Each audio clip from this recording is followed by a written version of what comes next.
Почитувани, нема крај на лагите на Зоран Заев. Тутунарите се излажани по трет пат. Нема решение за ниската откупна цена и слабиот откуп на тутун.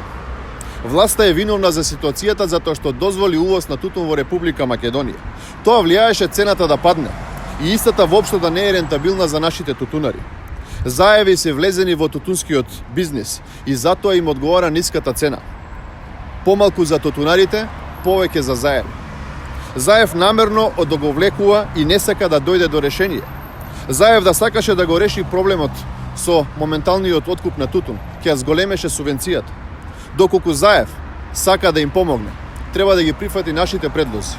А тоа е, под еден да ја зголеми субвенцијата за 100%, односно сегашните 60, 70 и 80 денари субвенцијата да изнесува 120 денари за трета и четврта категорија, 140 за втора и 160 денари за прва категорија тутун. Со што ќе се надомести разликата која што во моментов им се случува на тутунарите. Пари за оваа намена има доколку се скрати од луксузот и непродуктивните трошења кои што се ги изгласаа во буџетот за 2021 година. По 2.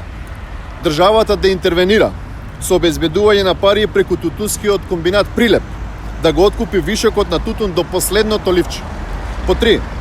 Подитна постапка, да се измени законот за тутун и да се врати старото законско решение, каде што е забрането увоз на тутун во Република Македонија. И под 4.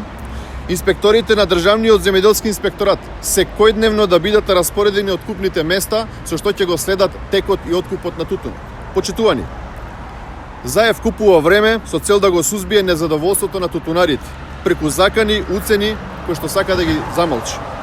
Додека се расфрла со пари, за се и се што, за тутунарите нема пари. Заев свесно носи глад и незадоволство помеѓу македонските тутунари. Ви благодарам.